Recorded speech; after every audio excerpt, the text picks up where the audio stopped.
Hi guys, my name is Alice and I would like to welcome you guys to my channel.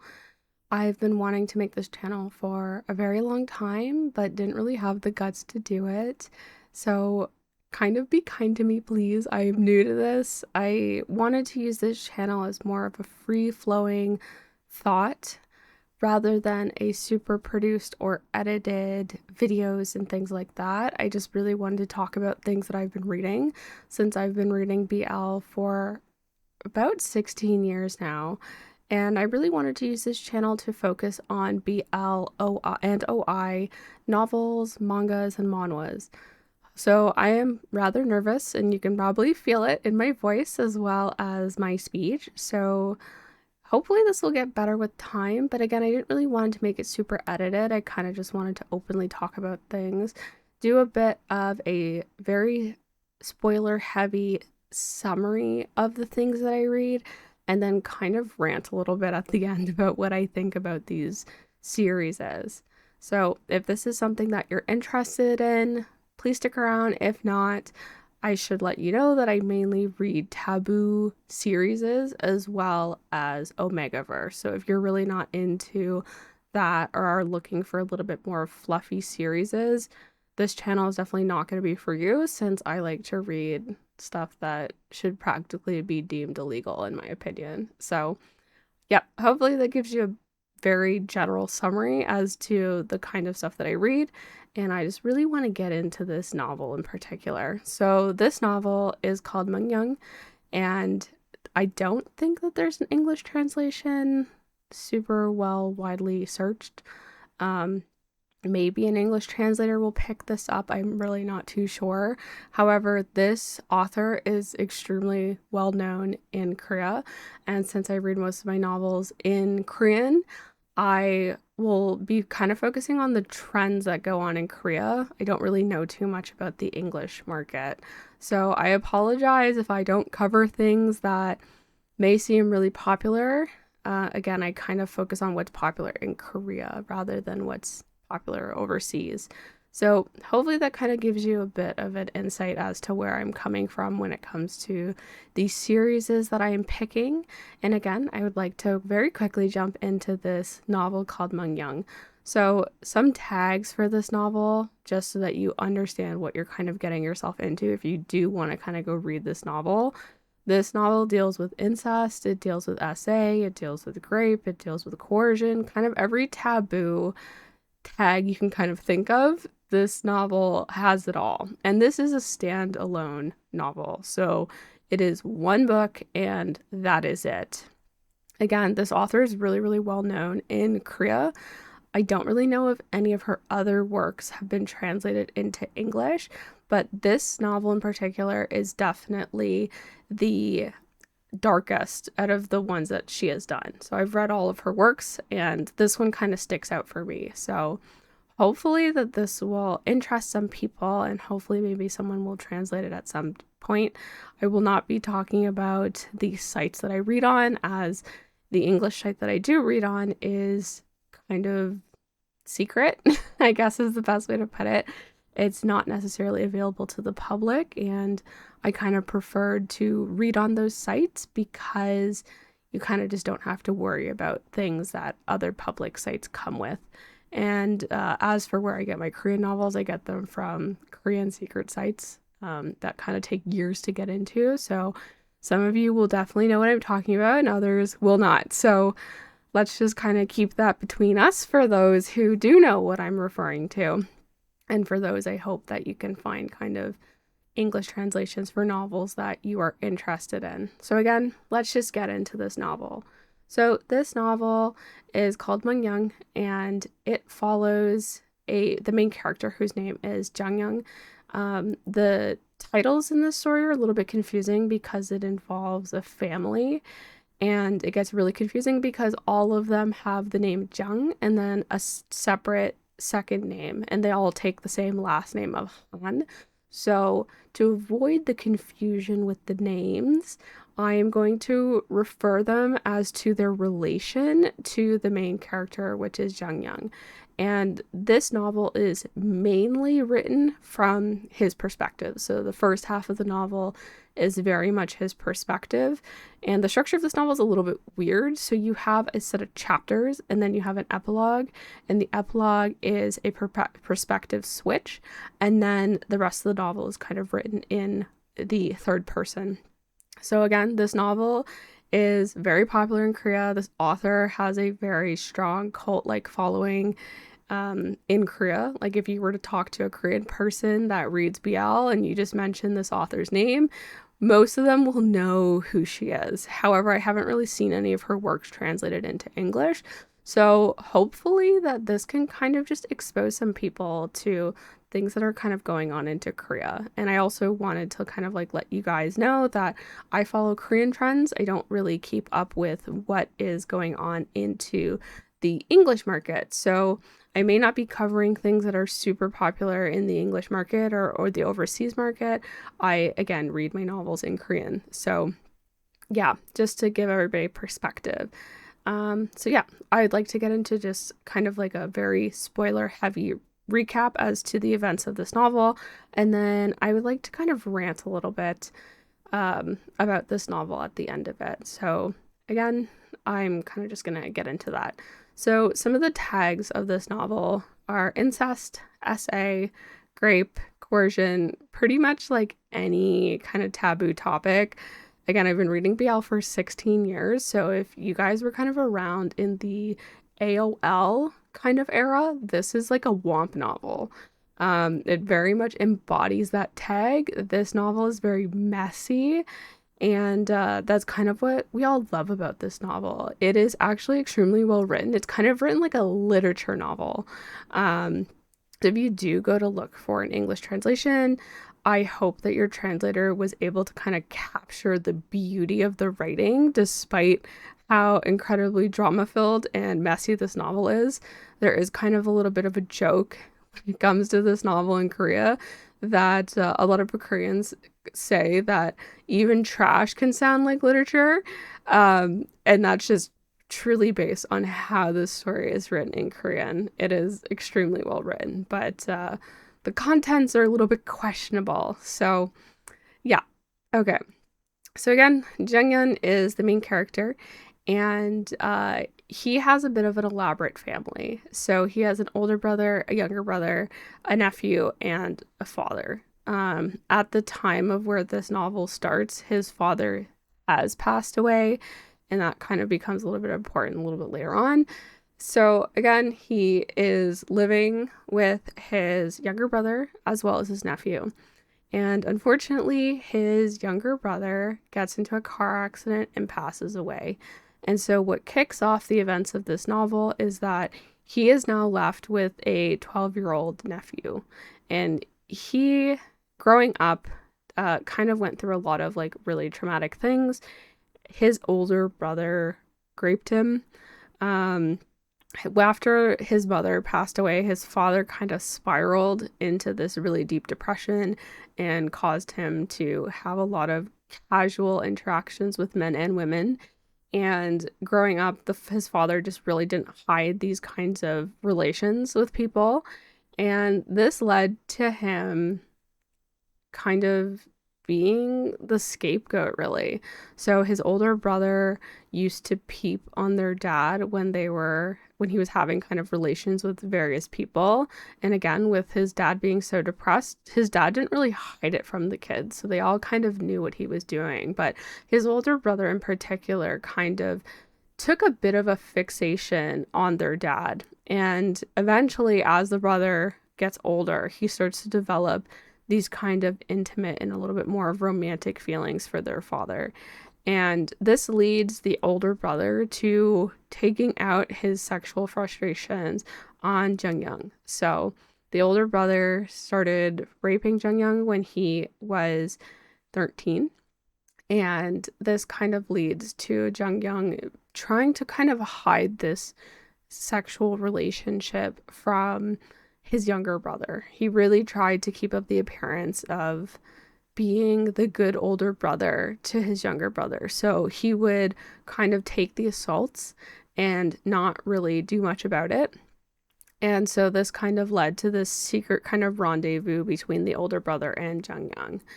It clearly messed him up because Jung Young is a man of many vices.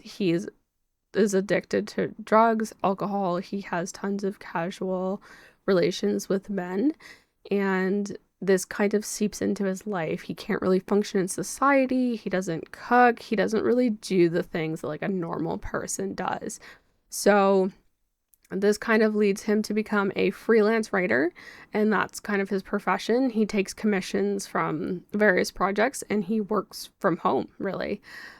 He doesn't really interact with people in society. He doesn't have any friends. He's never really been in a relationship. He doesn't have any children.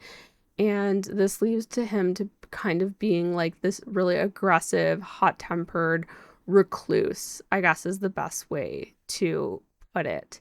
And so now that his younger brother has passed away and he is now responsible for his nephew, he doesn't really know how to manage the relationship with his nephew. He doesn't have the emotional maturity to provide the emotional needs for a child. And this leads him to kind of taking a more superficial guardianship with his nephew. So he provides him housing, he gives him money that he needs. But when it comes to like kind of like basic domestic things like chores, he's not really capable of doing them. So at a very young age, the nephew kind of takes over the cooking, the cleaning, the laundry and all that stuff, while Jung Young kind of hides in his room and works. Jung Young will then go out at nighttime and he will have casual flings with men and kind of come home to the nephew, essentially. And as the nephew gets older and they kind of progress, the nephew kind of gets older and starts to demand a little bit more out of Jung Young. And this is where a lot of the conflict when it comes to the novel stems from. The nephew wants to have a more loving relationship, and Jung Young is super not interested, like at all. He wants nothing to do with the nephew. However, the nephew does start to push some questionable boundaries. You can kind of tell very early on that the nephew has a very strong fixation on Jung Young. And it is not an appropriate fixation. He wants to make Jung Young his. And he is essentially just biding his time until he's older, until he can claim Jung Young as what he later refers to as his birth prize. That is exactly what he calls it. It's kind of crazy to think that a very young kid can kind of have those kinds of thoughts, but the nephew is very fixated on Jung Young. And so eventually when the nephew turns 17, yes, 17, that is the correct age, he starts to push some boundaries with Jung Young. So he starts to kind of linger as he watches him. He starts to make some inappropriate comments. He starts to try to stop Jung Young from going out at night and starts to become like this really possessive, kind of controlling, I don't want to say monster, but he becomes like very, very controlling. He starts setting a budget for Jung Young as to what he can spend his own money on. Yes, that's right, his own money. So despite Jung Young providing kind of everything for the nephew's just like not having it when it comes to him having relationships with other men. So Jung Young starts to kind of pick up on this. And again, because this novel is written from Jung Young's inner thoughts, that's truly the magic of this novel. So again, if you guys can read it, please do. But it's his inner thoughts that really shed light on to kind of what's going on in this series. And it's not so much a series of events. So this is a little bit harder to kind of recap the events without kind of glossing over everything. But eventually Jung Young kind of gets fed up with the nephew and his boundaries and his rules and his monitoring. Like the nephew would start demanding eventually as he got older that Jungyoung start to pick him up from school. Despite him being very much old enough to walk home alone, he started to set up like these routines for Jungyoung so that he could keep him in his sights and again stop him from sleeping with other men. And Jungyoung doesn't really know what to do with this. He again is not really emotionally mature to kind of handle this. He has a lot of like inner thoughts as to wanting to do his younger brother right and wanting to raise the nephew the best that he can. But he's also very much aware just how bad of a personality he has and how bad his habits are and how they're really not conducive of a proper guardian. So Jungyoung starts to kind of try to set distance, and by distance I mean by yelling at his nephew and getting into screaming fits and throwing tantrums and breaking things, and as you can imagine as to what kind of a little bit more of an aggressive personality would do when people are impeding on their introverted space. And this eventually leads to Jungyoung bringing a man home, and this is truly the catalyst of the novel.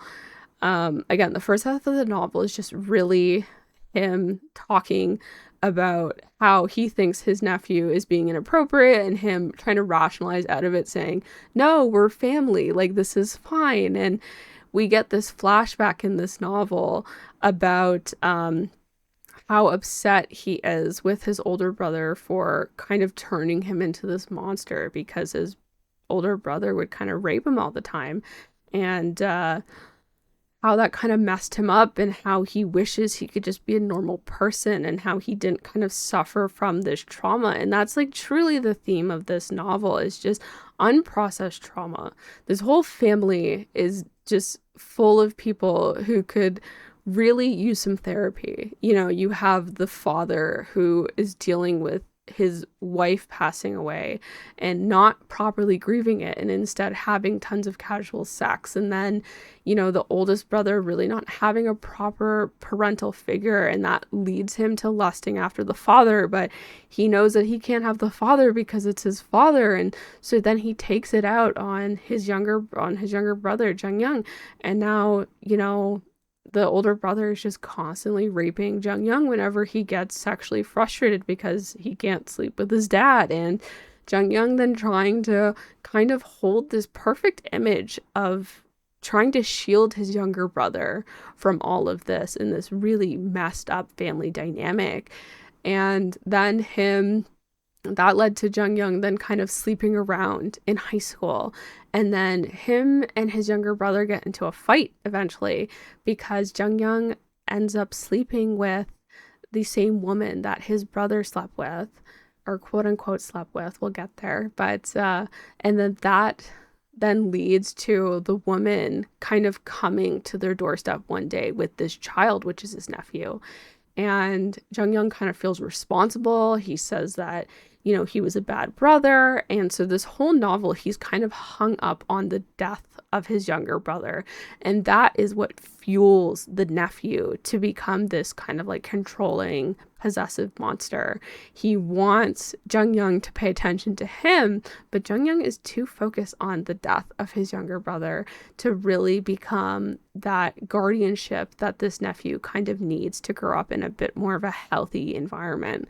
So as the nephew does get older, he starts to monitor Jungyoung a lot. And eventually they just keep fighting, like day in, day out. Like, again, the nephew is cooking, he's cleaning, he's doing all the chores and things like that. And so eventually, like, Jungyoung kind of just has it. And he says, like, stop with all this controlling bullshit.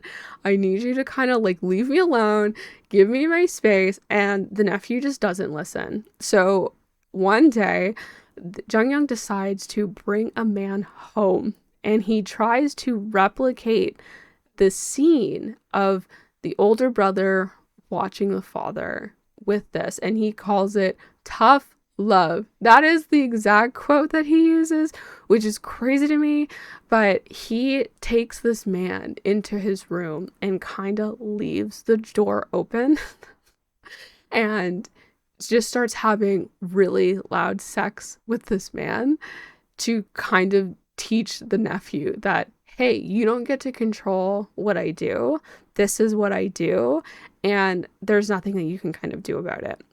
And so this then leads to the nephew peeping on Jung-young having sex with this man and jerking off. Yes, that is what happens. That is literally what happens. And so the nephew is now peeping on Jung-young, and this is really like what sets off the middle of the, so we're about a middle of the way through the novel at this point. We then end the first half of this novel with the nephew saying, yeah, you don't get to do that again. I have been waiting for you my entire life, and you are my birth prize, so you're not going to do this again. And the nephew essentially forces himself on Jung-young. Then we get to skip to the first epilogue. And the first epilogue was truly the shocker point of this novel. Like, you can kind of feel that that this relationship between Jung-young and the nephew is kind of going to lead to them having a bit more of an intimate relationship, despite being, you know, uncle and nephew. However, this epilogue is what really sets the catalyst for the second half of the novel. The perspective switches to the nephew. And in this epilogue, we find out that not only did the nephew lead to the death of the younger brother, we also find out that he is actually not the son of the younger brother, but he is actually Jung-young's son. So they are not, in fact, uncle and nephew. They're actually father and son. So the epilogue kind of kicks off with the nephew. I'm going to stick with the term nephew because it will get really confusing if I switch to son and father now. So it kind of starts off with the nephew coming home from cram school. He finds the younger brother, which is quote unquote his dad at this point, is really drunk, and he is hung up over Jung-young. So as Jung-young was trying to portray this really wholesome kind of hidden relationship that Jung-young used to have with his older brother, it turns out that the younger brother actually knew what was going on the entire time. And we find out that the younger brother actually used to peep on the older brother and Jung-young. I know, crazy. So eventually we figure that out, and through the events of Jung-young thinking that his younger brother slept with the same woman, it turns out that the younger brother actually never slept with that woman, and that Jung-young is the father of the nephew. And this really blew the novel wide open for me and a lot of the readers. We kind of did not really see that coming. It was really, really a shock when reading this novel. So we were all like, oh my God, they're now father and son. They're no longer uncle and nephew. This is really, really fucked up. So the nephew decides that because he was born into this family, that Jung-young was going to be his birth prize. Through this, he kind of ends up exposing a lot of the secrets of the family. So this is kind of when we find out that the younger brother actually knew what was going on between the middle and the eldest brother. Turns out the nephew actually knows that he is the son of Jung-young because the youngest brother was too busy trying to keep this perfect relationship with Jung-young that he turns out that he just hid his feelings for Jung-young the whole time. So just to recap what is going on, because this relationship gets so messy. The father and the mother were married, right? But the mother passes away. The eldest brother starts pining for the father, but can't take the father. So the oldest brother takes it out on Jung-young, which is through rape. And Jung-young is pretty much dealing with this relationship with his eldest brother to try and hide it from the younger brother so that the younger brother could be the only normal family member out of this family. But it turns out that the youngest brother has feelings for Jung-young, and decided to play with this perfect younger brother image because he didn't want to add to the absolute chaos of this family. So, what the brother does is when this woman comes to their door saying, I'm pregnant with this child, here's the child, the younger brother takes it in as his son, knowing that it's Jungyoung's son. And what the younger brother does, and this is so fucked up, he told the nephew that since I can't have Jungyoung, you are going to be his replacement. So the younger brother was raising the nephew to be his sex toy, essentially, for him not being able to have Jungyoung. And obviously the nephew didn't really go with this. There's like these little passages in the epilogue about the younger brother getting upset that the nephew was growing bigger. So the nephew is rather tall. He's about 6'2".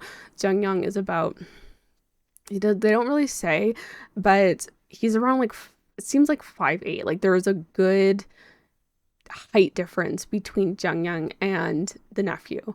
So the younger brother gets upset that the nephew is growing a lot bigger than Jungyoung is. So he starts starving him. He starts depriving him of like sunlight and things like that, hoping to stunt his physical growth as a person. And eventually the nephew just gets too tall and the younger brother gets kind of upset about that. And that's what kind of leads to the younger brother neglecting the nephew. And so that leads to him kind of locking him in closets and kind of keeping him captive really from the world to try to keep him as small as he can so that he can take him as Jungyoung's replacement. I know. This novel is really messed up, but it's crazy how well written this novel is. So we find out all of this in the epilogue, the first epilogue, because there's two. And we're all just baffled. We're completely baffled. None of us really saw this coming. Like, even if you read the reviews on this novel, a lot of them are like, why is this so dark? Because again, none of the other works by this author are this dark. So people are just like, oh my god, how did she write this? Why did she write this? But again, she has such a cult-like following in Korea. Like, we're all here for it, okay? Again, as messed up as this series is, we're all here for it. So during this epilogue, again, the nephew is like really talking about and kind of unveiling all these family secrets that Jungyoung doesn't really know about. And at no point does he actually tell Jungyoung about all of this, which is crazy. And despite him getting fed up of trying to live in the shadow of the younger brother, because Jungyoung's obsessed with his younger brother and just feels really guilty and him passing away and not being able to raise his son, the nephew is just kind of losing his cool as the novel progresses. So the nephew kind of exposes everything that's going on in the family. He is determined to make Jungyoung his person. And by doing this, he decides that he's going to be like the perfect person. So he becomes like a straight A student. He does school, you know, kind of sports. He does the clubs. He goes to cram school. And his ultimate goal is to become so famous that Jungyoung can't go anywhere in Korean society without seeing his face. So when shit hits the fan and we get to the epilogue and we find out all this like really nefarious kind of agenda that the nephew has for Jungyoung, again, a lot of us are like, oh my god, what is he gonna do next? So then we move into the second part of the novel. And this is where the nephew is like, nuh-uh, I am like claiming my person now. No more of these games or these subtleties. Like, I'm just gonna take him. And so that's exactly what the nephew does. The nephew essentially like forces himself on Jungyoung. Eventually they kind of get into this sexual relationship, and the nephew's still going to school. He's still doing everything that like a normal high school student kind of does. And this really starts to mess with Jung Young. He doesn't really know why such a promising human being, like, again, he starts to kind of see the nephew as the only normal one in the family, despite the nephew being the most fucked up one out of all of them, in my opinion. Um, who at the age of, like, 4 decides this is my birth reward for putting up with all this bullshit. I get to get this person. Like, to me, that is like a huge calculating kind of thing. And yeah, to me, the nephew is the most messed up out of all of them. So eventually Jung Young starts to kind of get uncomfortable with the relationship and ends up having this really, really big fight with the nephew. He demands that the nephew leave and not come back. And this leads to the nephew actually leaving. And the reason why the nephew leaves, and there's this really interesting exchange in dialogue, is where Jung Young's just yelling and screaming at him. And he is like, I need you to get out, get the fuck out, like, don't come back. And the nephew's like, you can't take that. And I didn't quite understand that when I was reading the novel, but then by the end of it, it kind of makes sense. But the nephew is like, you can't handle living alone. You are not going to be able to survive without me. Who do you think does everything around this place? And Jung Young essentially is just like, I don't care, get the fuck out. So the nephew does leave. The nephew leaves and he takes off and doesn't tell Jung Young anything. He doesn't answer his phone. He drops out of high school, but he actually ends up doing idol training because the nephew is gorgeous. So the nephew ends up doing like this idol training, and eventually there's like a couple chapters where Jung Young is just truly alone, and you just see him crumble as a human being despite hating his family and trying to process the death of his younger brother. He has never truly been alone in life. And when the nephew said that you couldn't handle it, this is kind of what he was referring to. He was just referring to that he doesn't have what it takes emotionally to process and handle his trauma on his own. And so when the nephew does leave, Jung Young ends up having like this huge mental breakdown. He stops completing projects for work. He doesn't do grocery shopping. He doesn't do laundry. He kind of just gives up on life. And eventually, after this huge kind of crying tantrum breakdown, he realizes he needs the nephew. And this then leads him to try to go find the nephew. And so he goes to the school. That's when he finds out that he dropped out of high school. He tries to speak to the nephew's friends, but none of the nephew's friends know where he is. And yeah, that's kind of just like how this goes. And essentially, eventually, the nephew finds out through his friends and through other people that Jung Young is trying to talk to that he's looking for him. And so the nephew ends up showing up at their apartment, and Jung Young has like this whole kind of like, again, another mental breakdown, and just eventually gives in to the relationship that the nephew wants. So I don't want to say officially become an item, but they kind of do just become an item. He just says, okay, like, I can't live without you. You're the last family that I have at this point because everybody else is dead. So he ends up accepting the terms of the nephew, and they obviously have sex, and they have tons of very violent, graphic sex. But Jung Young does end up accepting the relationship. However, he still doesn't know that the nephew is actually his son and not his nephew.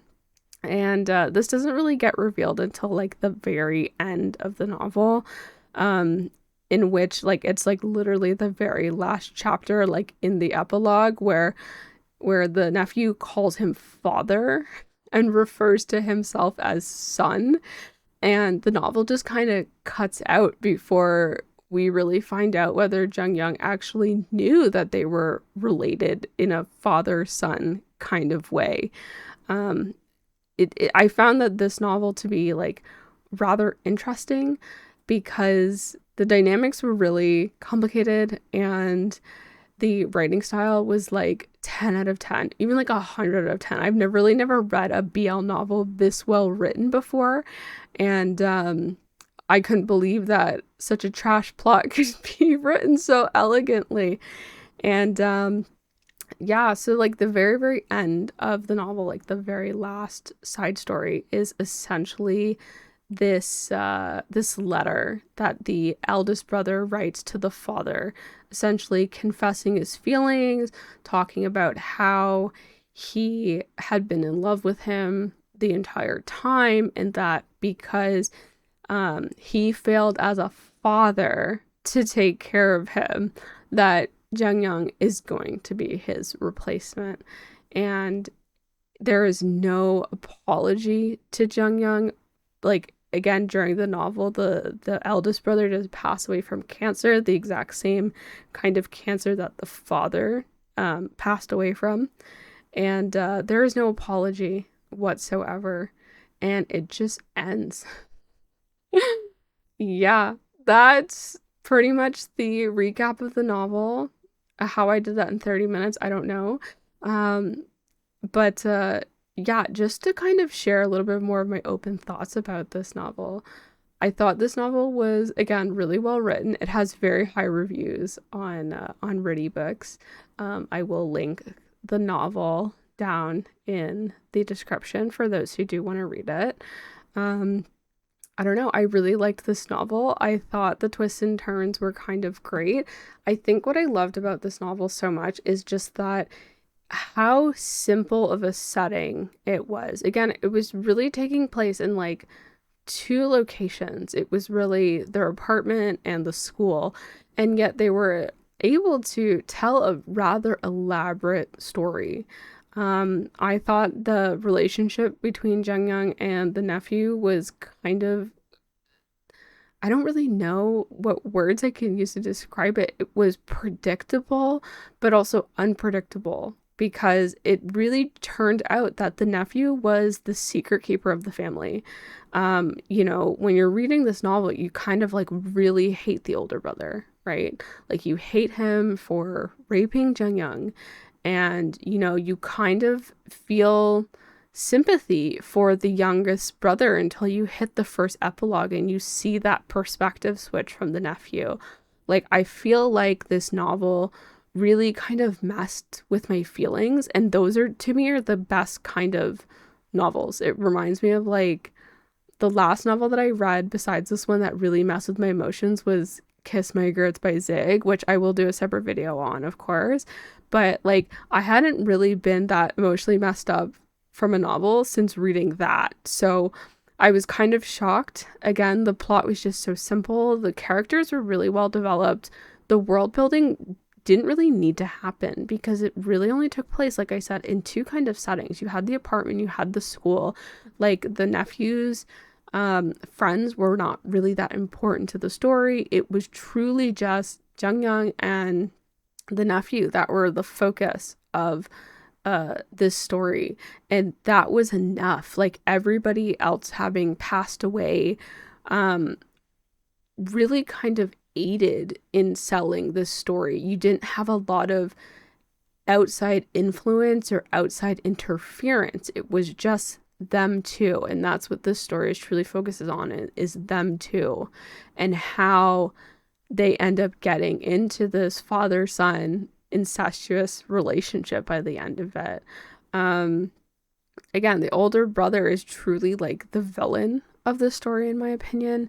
The father didn't have any kind of relations with his children. Like, sure, he didn't process the death of his wife very well, and of course that's going to affect the children, but he didn't do anything to the children. So to kind of see the eldest brother kind of take this very entitled kind of position, and where he felt like he was entitled to his father, his own father, and he's just like, oh well, if you can't give me what I want, I'm just gonna take your other son.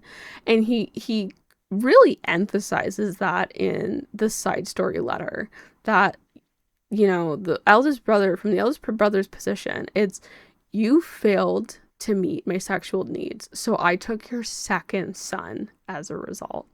It's just the entitlement of the eldest brother is just disgusting. It's crazy that that's the mentality that he developed from not being able to have that kind of relationship with his father. And Jung Young is just truly like the victim, kind of. He actually is the only pure victim besides the nephew in this story. Um, the younger brother was truly painted in this kind of angelic perspective. It was, even the way that he was written into the novel in the first half, he was very much written as, oh, I'm trying to protect Jung Young. Like, I don't want to step on his toes. I want to continue to be that perfect brother.